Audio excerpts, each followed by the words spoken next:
민수기 20장. 첫째 달에 이스라엘 자손 온 회중이 신광야에 이르렀다. 백성은 가데스에 머물렀다.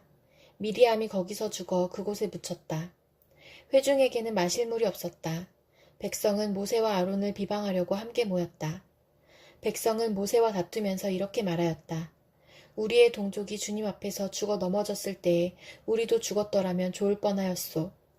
어쩌자고 당신들은 주님의 총애를 이 광야로 끌고 와서 우리와 우리의 가축을 여기에서 죽게 하는 거요. 어찌하여 당신들은 우리를 이집트에서 끌어내어 이 고약한 곳으로 데리고 왔소. 여기는 씨를 뿌릴 곳도 못 되오. 무화과도 포도도 석류도 없고 마실 물도 없소. 모세와 아론이 총회 앞을 떠나 회막 어기로 가서 얼굴을 땅에 대고 엎드렸다. 주님의 영광이 그들 위에 나타났다. 그때 주님께서 모세에게 말씀하셨다. 너는 지팡이를 잡아라. 너와 너의 형 아론은 회중을 불러 모아라. 그들이 보는 앞에서 저 바위에게 명령하여라. 그러면 그 바위가 그 속에 있는 물을 밖으로 흘릴 것이다. 너는 바위에서 물을 내어 회중과 그들의 가축대가 마시게 하여라. 모세는 주님께서 그에게 명하신 대로 주님 앞에서 지팡이를 잡았다. 모세와 아론은 총회를 바위 앞에 불러 모았다. 모세가 그들에게 말하였다. 반역자들은 들으시오. 우리가 이 바위에서 당신들이 마실 물을 나오게 하리오. 모세는 팔을 높이 들고 그의 지팡이로 바위를 2번 쳤다. 그랬더니 많은 물이 솟아나왔고 회중과 그들의 가축대가 마셨다. 주님께서 모세와 아론에게 말씀하셨다. 너희는 이스라엘 자손이 보는 앞에서 나의 거룩함을 나타낼 만큼 나를 신뢰하지 않았다. 그러므로 너희는 내가 이 총회에서 주기로 한 그 땅으로 그들을 데리고 가지 못할 것이다. 여기에서 이스라엘 자손이 주님과 다투었으므로 이것이 바로 무리바 셈이다. 주님께서 그들 가운데서 거룩함을 나타내 보이셨다. 모세는 가데스에서 에돔 왕에게 사신들을 보냈다. 임금님의 형제 이스라엘은 다음과 같이 요청하는 바입니다. 임금님께서는 우리가 겪은 온갖 고난에 대하여 알고 계실 줄 압니다. 일찍이 우리의 조상이 이집트로 내려갔고 우리는 오랫동안 이집트에서 살았습니다. 그런데 이집트 사람이 우리와 우리 조상들을 학대하였습니다. 그래서 우리가 주님께 부르짖었더니 주님께서는 우리의 부르짖음을 들으시고 천사를 보내셔서 우리를 이집트에서 이끌어내셨습니다. 이제 우리는 임금님의 영토 경계에 있는 성읍 가데스에 와 있습니다. 바라옵기는 우리가 임금님의 땅을 지나가도록 허락하여 주십시오. 밭이나 포도원에는 들어가지 않겠습니다. 샘물도 마시지 않겠습니다. 우리는 다만 왕의 길만 따라가겠습니다. 임금님의 영토 경계를 다 지나갈 때까지 오른쪽으로나 왼쪽으로 벗어나지 않겠습니다. 그러나 에돔 왕은 모세에게 다음과 같이 회답하였다. 당신은 절대로 나의 땅을 지나가지 못할 것이요. 지나가려고 꾀한다면 우리는 칼을 들고 당신을 맞아 싸우러 나갈 것이요. 이스라엘 자손은 다시 그에게 부탁하였다. 우리는 큰 길로만 지나가겠습니다. 그리고 우리나 우리의 가축대가 임금님의 물을 마시면 우리가 그 값을 치를 것입니다. 우리는 다만 걸어서 지나가기만을 바랍니다. 그 밖에는 아무것도 바라지 않습니다. 다시 그가 답변을 보내왔다. 당신은 지나가지 못하오. 그런 다음에 에돔 왕은 많은 군대를 무장시켜서 그들을 맞아 싸우러 나왔다. 에돔 왕이 이스라엘을 그 영토 경계로 지나가지 못하게 하였기 때문에 이스라엘은 그들에게서 돌아서야만 하였다. 이스라엘 온 회중이 가데스를 출발하여 호르산에 이르렀다. 에돔 땅 경계 부근의 호르산에서 주님께서 모세와 아론에게 말씀하셨다. 이제 아론은 그의 조상 곁으로 간다. 무리바셈에서 너희들이 나의 명령을 거역하여 나와 다투었기 때문에 아론은 내가 이스라엘 자손에게 준 그 땅으로 들어가지 못한다. 너는 아론과 그의 아들 엘르아사를 데리고 호르산으로 올라가서 아론의 옷을 벗겨 그의 아들 엘르아사에게 입혀라. 아론은 그의 조상 곁으로 간다. 그는 거기서 죽을 것이다. 그리하여 모세는 주님께서 명하신 대로 하였다. 그들은 온 회중이 보는 앞에서 호르산으로 올라갔다. 모세는 아론의 옷을 벗겨 그것을 그의 아들 엘르아살에게 입혔다. 아론은 그 산 꼭대기에서 죽었다. 모세와 엘르아살은 산에서 내려왔다. 아론이 세상을 뜬 것을 온 회중이 알았을 때에 이스라엘 온 집은 아론을 애도하여 30일 동안 애곡하였다. 시편 58편. 너희 통치자들아, 너희가 정말 정의를 말하느냐? 너희가 공정하게 사람을 재판하느냐? 그렇지 않구나. 너희가 마음으로는 불의를 꾸미고 손으로는 이 땅에서 폭력을 일삼고 있구나. 악한 사람은 모태에서부터 곁길로 나아갔으며 거짓말을 하는 자는 제 어머니 뱃속에서부터 빗나갔구나. 그들은 독사처럼 도끼가 서려 귀를 틀어막은 귀머거리 살무사처럼 마술사의 홀리는 소리도 듣지 않고 능숙한 술객의 요술도 따르지 않는구나. 하나님, 그들의 이빨을 그 입안에서 부러뜨려 주십시오. 주님, 젊은 사자들의 송곳니를 부수어 주십시오. 그들을 굽류처럼 흔적도 없이 사라지게 해주십시오. 겨누는 화살이 꺾인 화살이 되게 해주십시오. 움직일 때 녹아내리는 달팽이같이 되게 해주십시오. 달을 채우지 못한 미숙아가 죽어서 나와 햇빛을 못 보는 것 같이 되게 해주십시오. 가시나무 불이 가마를 뜨겁게 하기 전에 생것과 불붙은 것이 강한 바람에 휩쓸려 가게 해주십시오.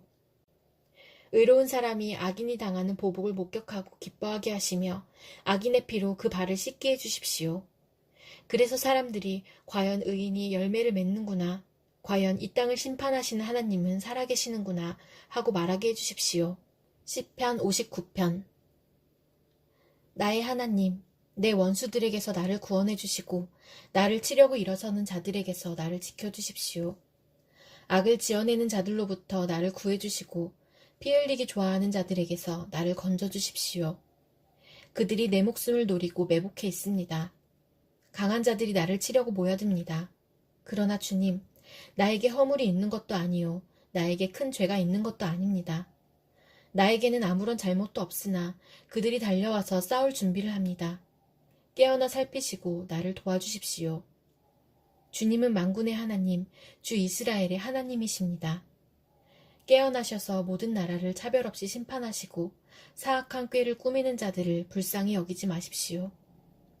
그들은 저녁만 되면 돌아와서 개처럼 지저대면서 성안을 이리저리 쏘다닙니다. 그들은 입에 거품을 물고 입술에는 칼을 물고서 흥, 누가 들으랴 하고 말합니다. 그러나 주님, 주님께서 그들을 보시고 비웃으시며 문 민족을 조롱하실 것입니다.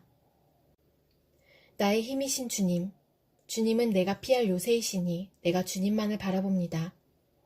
한결같은 사랑을 베푸시는 하나님께서 나를 영접하려고 오실 것이니 하나님께서 내 원수가 망하는 꼴을 나에게 보여주실 것이다.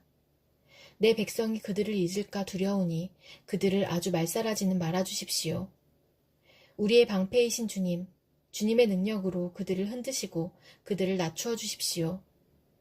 죄가 그들의 입에 있고 그들의 입술에서 나오는 말은 모두 죄로 가득 찼습니다. 그들의 오만이 그들을 사로잡는 덫이 되게 해주십시오. 그들이 저주와 거짓말만 늘어놓고 있으니 주님의 진노로 그들을 멸하여 주십시오. 하나도 남김없이 멸하여 주십시오. 하나님께서 야곱을 다스리고 계심을 땅끝까지 알려주십시오. 그들은 저녁만 되면 돌아와서 개처럼 지저대면서 성안을 이리저리 쏘다닙니다. 그들은 먹을 것을 찾아서 돌아다니다가 배를 채우지 못하면 밤새도록 으르렁거립니다. 그러나 나는 나의 힘되신 주님을 찬양하렵니다. 내가 재난을 당할 때에 주님은 나의 요새, 나의 피난처가 되어 주시기에 아침마다 주님의 한결같은 사랑을 노래하렵니다. 나의 힘이신 주님, 내가 주님을 찬양하렵니다. 하나님은 내가 피할 요새, 나를 한결같이 사랑하시는 분. 주님께서 야곱에게 심판을 선언하셨다. 그것이 이스라엘 백성에게 이를 것이다. 모든 백성, 곧 에브라임과 사마리아 주민은 하나님께서 그들을 심판하신 것을 마침내는 알게 될 터인데도 교만하고 오만한 마음으로 서슴지 않고 말하기를 벽돌집이 무너지면 다듬은 돌로 다시 쌓고 뽕나무가 찍히면 백향목을 대신 심겠다 한다. 이 때문에 주님께서 그들을 치시려고 르신의 적을 일으키셨고 그들의 원수를 부추기셨다. 동쪽에서는 시리아 사람들이, 서쪽에서는 블레셋 사람들이 그 입을 크게 벌려서 이스라엘을 삼켰다. 그래도 주님께서는 진노를 풀지 않으시고 심판을 계속하시려고 여전히 손을 들고 계신다. 그런데도 이 백성은 그들을 치신 분에게로 돌아오지 않았고 만군의 주님을 찾지도 않았다. 그러므로 주님께서 이스라엘의 머리와 꼬리, 종려가지와 갈대를 하루에 자르실 것이다. 머리는 곧 장로와 고관들이고 꼬리는 곧 거짓을 가르치는 예언자들이다. 이 백성을 인도하는 지도자들이 잘못 인도하니 인도를 받는 백성이 멸망할 수밖에 없다. 그러므로 주님께서 그들의 젊은이들에게 자비를 베푸지 않으실 것이며 그들의 고아와 과부를 불쌍히 여기지 않으실 것이다. 그들은 모두가 불경건하여 악한 일을 하고 입으로는 어리석은 말만 한다. 그래서 주님께서는 진노를 풀지 않으시고 심판을 계속하시려고 여전히 손을 들고 계신다. 참으로 악이 불처럼 타올라서 찔레가시와 가시나무를 삼켜버리고 우거진 숲을 사르니 이것이 연기기둥이 되어 휘돌며 올라간다. 만군의 주님의 진노로 땅이 바싹 타버리니 그 백성이 마치 불을 때는 땔감같이 되며 아무도 서로를 아끼지 않을 것이다. 오른쪽에서 뜯어먹어도 배가 고프고 왼쪽에서 삼켜도 배부르지 않아 각각 제 팔뚝의 살점을 뜯어먹을 것이다. 므낫세는 에브라임을 먹고 에브라임은 므낫세를 먹고 그들이 다 함께 유다에 대항할 것이다. 그래서 주님께서는 진노를 풀지 않으시고 심판을 계속하시려고 여전히 손을 들고 계신다. 불의한 법을 공포하고 양민을 괴롭히는 법령을 제정하는 자들아, 너희에게 재앙이 닥친다. 가난한 자들의 소송을 외면하고 불쌍한 나의 백성에게서 권리를 박탈하며 과부들을 노략하고 고아들을 약탈하였다. 주님께서 징벌하시는 날에 먼 곳으로부터 재앙을 끌어들이시는 날에 너희는 어찌하려느냐. 누구에게로 도망하여 도움을 청할 것이며 너희의 재산을 어디에 감추어 두려느냐. 너희는 포로들 밑에 깔려 밟혀 죽거나 시체더미 밑에 깔려 질식할 것이다. 그래도 주님께서는 진노를 풀지 않으시고 심판을 계속하시려고 여전히 손을 들고 계신다. 야고보서 3장.